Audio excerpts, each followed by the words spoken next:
update here, Sylvia, dog coach, behavior coach. And I am just doing a quick little outing. If you watched my last live, you probably saw one of my dogs. He dislocated his hip, so there he is in a sling. But he has been really good and hasn't really had a lot of outings. We've taken him the odd time, but I find if my husband comes with us and takes our other dog and moves ahead, he wants to keep up, and it is a bit much. So today it's cool, and came down here by myself to the park. We do live in a lovely area on Lake Erie. Um, so a little coolish though.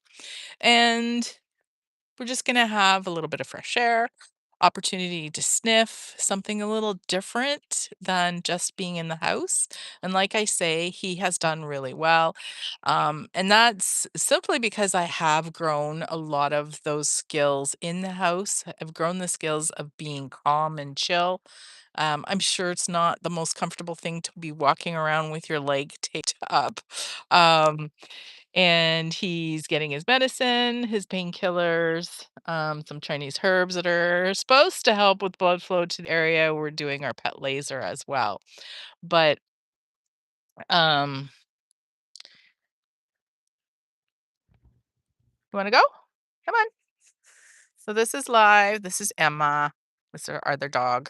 She looks a little woolly. She probably looks overweight, but she's a little bit woolly. I think her coat is starting to blow. We did a couple of grooms already. Liam needs one desperately. He was gonna have one just as this happened, but his face is a little messy. And, yes, he's a little border terrier. But, just the message is, a lot of times we get dogs and we think that the right thing to do is to activate them, play, play, play, play, play, which is, that's okay. But really, the biggest foundation that we want to build is learning how to chill. Um, and we can even reward our dogs for being chill, but we want them to know that that's the norm because in reality, even wild dogs are not running nonstop. They may be exploring, scrounging for food.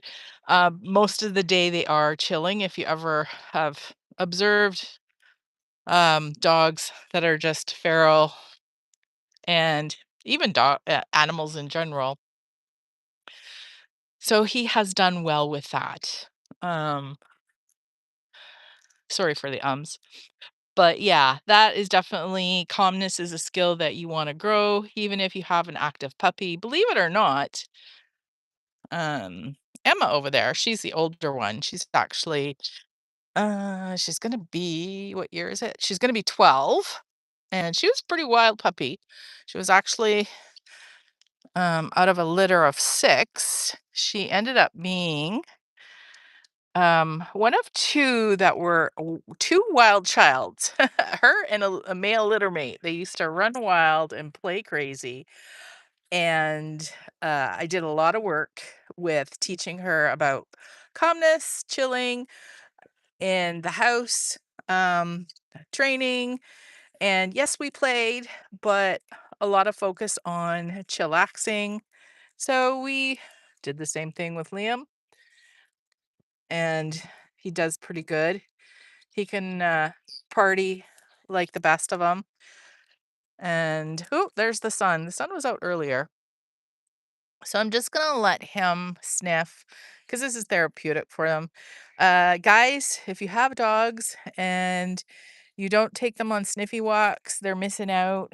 If you don't do any scent games, which there's a lot of really cool things that you can do as far as setting up scent games for your dogs. It's one of the most therapeutic activities that we can give our dogs. If you've got a new rescue dog, this is really what you want to focus a lot on to help dampen down the nervous system. Because, I mean, let's face it, rescue dogs are going through a big transition, even if they're in great new homes, it's still a transition, it's still a change. Perhaps they're recovering from, illness or just coming from an environment that wasn't the best. Sometimes there's rescue dogs that are being rehomed just because their owners can't take care of them anymore. So that is absolutely a big transition for them as well. It's, if we think of foster children losing their parents and the trauma that they go through, it's still a loss. So, it using our dog seeking system, which is very strong, can dial down that, worry, anxiety. So it's one of the biggest gifts that you can give your dog. There's a lot of great resources, and you're going to ask me to remember. It's actually a new book by Bill Bangura that's really cool around scent work, and he's got a lot of great exercises and lessons. I actually have a fun and easy scent class on my website that you can purchase for some. It's very straightforward. I'm not a certified scent instructor, but I've done some scent learning from ex-police officers. So my fun and easy scent game course is a great way to introduce it if you want to, or like I say, if you want to buy Bill Bangura's book. It's kind of $35 US, I think. I bought it because there's a lot of great information. There are a lot of studies around how scent work can help.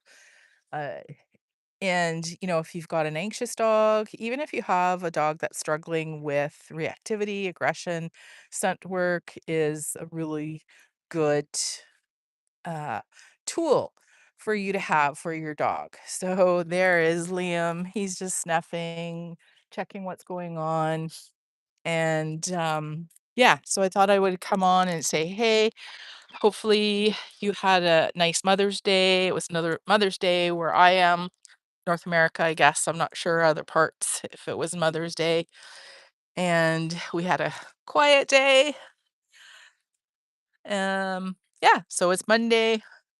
Monday is chore day. I've got some computer work to get done, and I thought I'd take a break and get Liam out because except for going out in the yard, and he has been really good at, doing what he needs to do. Um, yes, they like eating grass. Is eating grass okay? Yes, it's perfectly fine, especially the spring grass. It's nice, it's sweet. And that's actually, just in case, FYI, the wide blade grass is a herb. It's quack grass, and it is a herb. And if you see your dog eating it, they're eating herbs, so it's okay. And sometimes they eat it more so in the spring just because it's succulent and fresh. And hey, we eat things that we like. Quack grass, one of the main um, benefits of quack grass is actually digestion. So that's always a good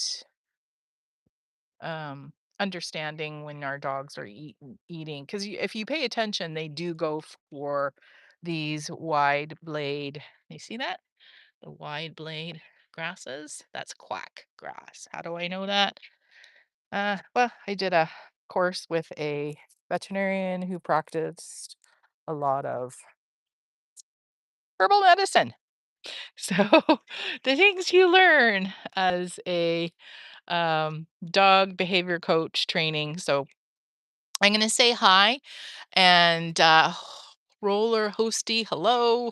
Loney Potter, hey, glad you're here. Muhammad, I'm not going to mispronounce your whole name, but I'm really happy that you're here. Who else is here? Who else we got? I don't see anybody else.